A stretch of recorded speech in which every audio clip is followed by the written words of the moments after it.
L'âme, qui est l'esprit individualisé, peut se manifester lorsqu'elle a la possibilité de se dérouler, tout l'épanouissement et la satisfaction de l'esprit. C'est par un contact fréquent avec des matières immuables que les désirs matériels augmentent. Protégez l'âme des perturbations créées dans votre esprit par la danse folle du désir, le père de la souffrance. Apprenez à contrôler le désir violent et pernicieux. Sachez que vous n'avez pas besoin de choses qui ne génèrent que des misères. Car si vous cherchez dans votre propre âme, vous trouverez le vrai bonheur et la paix durable. Et c'est béni, il deviendra alors un millionnaire de bénédictions. Béni est la nature de l'âme, un état intérieur qui dure avec une joie toujours nouvelle et immuable, qui résiste éternellement aux défis de la souffrance physique et de la mort. L'absence de désir n'est pas le déni, c'est plutôt la conquête de l'auto-témoignage que vous devez récupérer l'héritage de l'auto-réalisation dans votre âme. Tout d'abord, donnez l'âme possibilité de manifester cet état par la méditation. Ensuite, en restant, remplissez vos devoirs envers votre corps, votre esprit et le monde. Vous n'avez pas besoin de renoncer aux ambitions et de devenir négatif. Au contraire, permettez une joie durable, votre vraie nature, vous aider à réaliser vos nobles ambitions. Profitez des expériences supérieures avec la joie de Dieu. Remplis les devoirs qui doivent accomplir la joie divine. Nous sommes tous immortels dotés de joie éternelle. N'oubliez jamais cela en faisant face à la vie mortelle changeante. Ce monde n'est qu'une étape dans laquelle nous jouons notre rôle sous la direction du réalisateur divin. Il fonctionne bien, qu'il soit tragique ou comique, se souvenant toujours que sa vraie nature est le bonheur éternel et rien de plus. La seule chose qui ne l'abandonnera jamais est la joie de l'âme. Par conséquent, apprenez à nager dans le lac serein de la bonheur pérenne, avant de glisser dans le Sovradouro de la vie matérielle, qui est le royaume de la souffrance, du plaisir, indifférence et tromperie la paix temporaire. La méditation pratiquée apporte sérieusement un bonheur profond. Ce n'est pas né du désir. Il se manifeste au commandement magique du calme intérieur, le résultat de l'intuition. Soyez toujours calme. Lorsque la bénédiction vous implique, vous le reconnaîtrez comme un être conscient, intelligent et universel que vous pouvez faire appel, et non comme un état mental abstrait. C'est la plus grande preuve que Dieu est une bénédiction éternelle, toujours consciente et toujours nouvelle. Ayez des attentes de vie positive. Essayez de vivre constamment heureuse. Ne laissez pas vos biens de le posséder, ni que les détails insignifiants de la vie quotidienne envahissent le calme de votre intérieur. Renforcez-vous pour être au-dessus des distractions, buvant souvent le nectar de la sérénité intérieure que les mains angéliques vous offrent lorsque vous allez silencieusement à la réalisation de soi. Les sages, même bénissent avec une prospérité matérielle, ne perdent jamais la vérité que toutes choses sont éphémères. Le Fulch, qui cherche dans ce monde imparfait l'accomplissement, ne fait que ne rappelle que la satisfaction provisoire. C'est que le rêve le plus charmant et le plus délicat du bonheur terrestre finit par rejoindre le cortège solennel dont le sort est le crématorium de déception. Le sage comprend la nature transitoire de la vie. Pas de temps à perdre du temps à construire des rêves de rêves avec des camionnettes d'espoir. Au contraire, cultivez le détachement des expériences quotidiennes et lorsque la mort vient, elle trouve la perfection de la réalisation en Dieu. Pourquoi dormez-vous encore? Ne désolez pas affirmer que vous êtes trop occupé pour penser à Dieu. Lorsque le moment de la mort viendra, vous devrez briser tous vos engagements sans préavis ni de l'ange. Alors que diriez-vous de mettre de côté certaines de vos entreprises triviales et de pensées vides pour faire de la place à Dieu? Le monde vous prend tout ce qu'il peut, le gardant coincé avec de petites habitudes et des activités improductives. Vous voudrez peut-être différent, mais jour après jour, un prisonnier demeure attaché à la main et aux pieds par la corde de leurs habitudes. Il est responsable de vous-même et le monde se soucie peu de ce que vous faites. Alors pourquoi ne pas vous souvenir quotidiennement? Mon plus grand engagement est envers Dieu. Manger, travailler et mourir ne suffit pas. Les animaux font de même.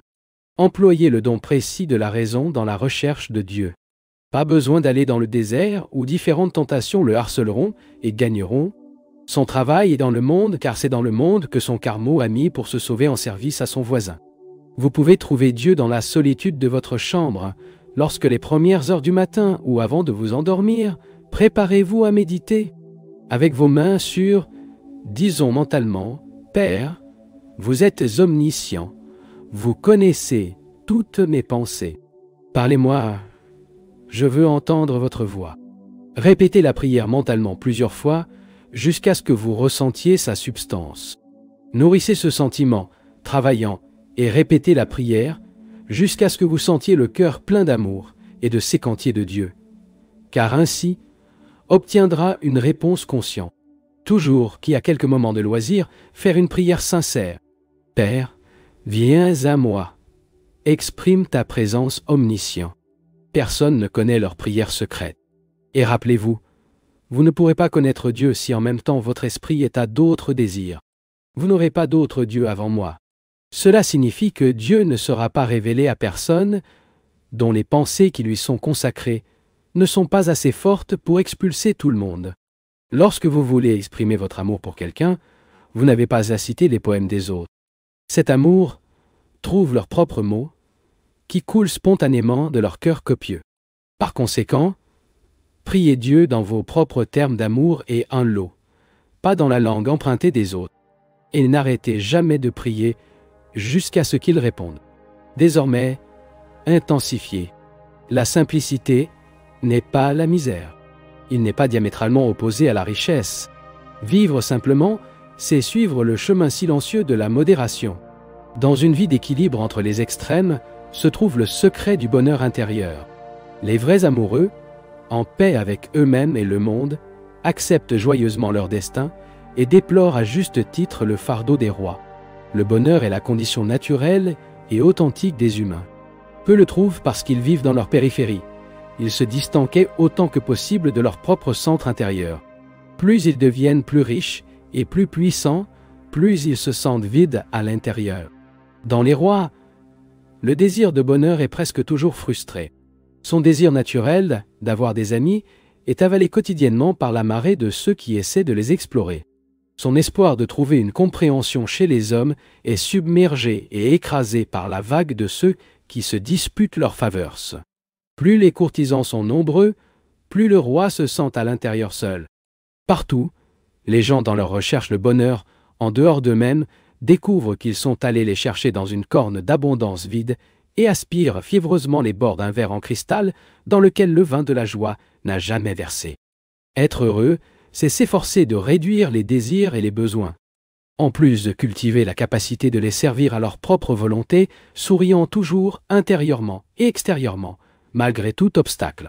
Chaque nuit, restez silencieux et calme pendant au moins 10 minutes, mais si possible, avant de prendre sa retraite et de nouveau le matin, lors du réveil.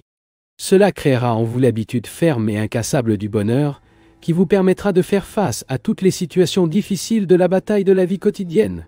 Armé de ce bonheur durable, allez dans le monde afin de répondre aux exigences quotidiennes. Recherchez le bonheur, mais dans votre esprit et moins dans l'acquisition d'objets matériels. Soyez si heureux à l'intérieur que rien ne peut vous secouer. Alors, tu vas passer sans les choses auxquelles il s'est habitué. Réjouissez-vous de savoir que vous avez acquis le pouvoir de ne pas être négatif. Et sachez également qu'il ne cultivera jamais l'état d'esprit matérialiste par rapport au détriment du bonheur intérieur, devenant même un millionnaire. Il y a beaucoup de choses en Amérique que je voulais pour mon pays pauvre. Au fil du temps, cependant, j'ai réalisé que les Américains ne sont pas si heureux. En moyenne, en tant que paysan de l'Inde, beaucoup, dont un seul repas, peut être autorisé. Malgré la prospérité matérielle, les gens ici ne jouissent pas de la même joie intérieure. Les Américains sont rassasiés avec des plaisirs sensuels. Le bonheur s'en éloigne pour la simple raison qu'ils recherchent partout, sauf eux-mêmes. Souvent, le bonheur ainsi appelé n'est rien d'autre qu'une souffrance brisée. Vous pouvez beaucoup manger, mais la conséquence peut être une indigestion aiguë ou des douleurs à l'estomac. La meilleure façon d'assurer le bonheur est de ne pas permettre au plaisir sensuel ou aux mauvaises habitudes de le contrôler, mais se retenir fermement. Tout comme cela ne pouvait pas tuer votre propre faim en mangeant quelqu'un d'autre, vous ne trouverez pas le bonheur pour répondre aux exigences constantes des sens. Un luxe excessif, loin de générer du bonheur, supprime l'esprit. Ne perdez pas la plupart du temps à chercher des choses qui vous rendent heureux. Sentez-vous toujours satisfait, à la fois dans la lutte pour la prospérité et après l'avoir obtenue. Vous pouvez être le roi du bonheur dans une cabine ou en direct torturé par un malheur dans un palais. Le bonheur est un phénomène exclusivement mental. Vous devez d'abord le déployer fermement en vous-même, puis, avec la résolution infatigable d'être toujours heureuse, à traverser le monde à la recherche de la santé, de la prospérité et de la sagesse. Vous trouverez plus de bonheur si vous cherchez du succès avec une attitude jeune que d'essayer de satisfaire le désir de votre cœur avec un esprit sombre. Peu importe quel désir est-ce, il est plus facile à dépenser que de gagner. C'est plus difficile à économiser que pour gagner. La plupart des gens dépensent plus qu'ils ne gagnent. L'argent supplémentaire vient du prêt ou de l'achat avec promesse de payer à l'avenir. Vous n'avez pas toujours à être à la hauteur de vos voisins. Essayez d'acquérir plus que votre poche se comporte. C'est vivre une agonie mentale constante. Dépenser plus que vous avez, c'est se soumettre à l'esclavage perpétuel. Avec l'art de gagner de l'argent, il devrait être appris pour le sauver. Un revenu considérable ne sera pas pour vous un bien durable si vous ne créez que des habitudes de luxe sans réserve. Pensez un instant. Si vous tombez malade soudainement, comment survivra-t-il sans votre salaire si vous n'avez pas d'économie? La mauvaise chose est de cultiver des habitudes de luxe lorsque vous n'avez qu'un petit salaire. Ne serait-il pas préférable de vivre avec simplicité et frugalité? En profitant de la richesse authentique, vous devriez utiliser un quart de vos dépenses habituelles. Sauvez 3 chambres et ainsi rendre votre esprit silencieux, en sécurité pour l'avenir. Réservez ce que vous avez gagné honnêtement, ne le gaspillez pas dans les jeux et ne le perdez pas en essayant de devenir riche rapidement. Le bonheur peut être obtenu par l'exercice de la maîtrise de soi, la culture de mode de vie simple et les pensées élevées, passant moi-même lorsque vous gagnez plus. Efforcez-vous de gagner plus afin d'aider les semblables et d'aider eux-mêmes.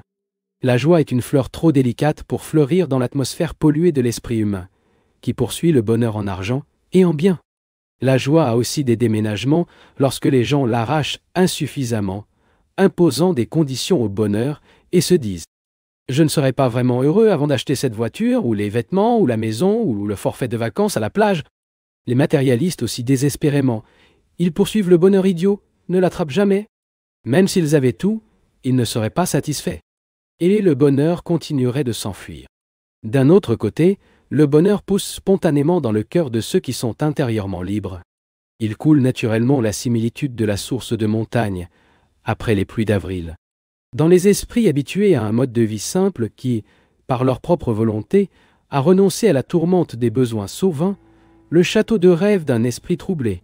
Lorsque nous abandonnons l'ambition du monde de rechercher la paix en nous-mêmes, nous ressentons parfois d'abord une certaine nostalgie des vieilles habitudes. Habitués à l'activité matérielle, la simplicité peut, de temps en temps, nous déranger comme des choses sèches et sématratives. Peu à peu, mais si nous persévérons, nous créerons l'habitude du monde intérieur et trouverons un bonheur beaucoup plus grand dans la suffisance spirituelle. Nous commencerons à apprécier de plus en plus profondément le sens du vrai bonheur. De même, nous pouvons avoir une sensation de perte qui passe après avoir échoué dans notre entreprise. Alors la vie, au début, semblera dépourvue de l'herbe de l'espoir. Si, cependant, après l'errance pendant un certain temps à partir de ce désert, nous commençons à faire face à nos circonstances hardiment, nous conclurons que la vie n'a pas changé dans son essence et que les événements n'ont été définis que comme un échec pour notre imagination. Nous évoquerons des moments heureux. Par exemple, les suppressions simples de l'enfance. Nous comprendrons soudain que le contentement intime est la seule définition valide et exclusive du succès. Et tout aussi merveilleusement, ce contentement est la seule chose dans la vie que nous ne pouvons pas perdre. Dans tous les cas, la sécheresse de la perte apparente, de l'échec et de la déception peut être amené à s'inverser comme désert après une pluie abondante. Les nouveaux vers de paix surgissent soudainement dans les graines à la recherche de repos. Ensuite, l'âme connaît un bonheur plus précieux que le plus grand succès assuré par les entreprises matérielles. Si vous, cher auditeur, devez glisser ou plonger sur la pente du succès, être abandonné par la richesse et le prestige et contraint de vivre dans des circonstances humbles, ce n'est pas désolé. Il accueille plutôt la nouvelle aventure que la vie la met en route.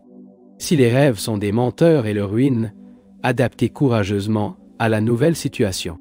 En simplicité, vous le trouverez, bien que vous ne puissiez jamais y chercher une douce bénédiction, car votre cœur a toujours soupiré. La vie vous donnera plus que ce que vous avez rêvé si vous cherchez simplement à définir la prospérité à une nouvelle lumière, non pas comme un gain matériel, mais comme un contentement intime divin.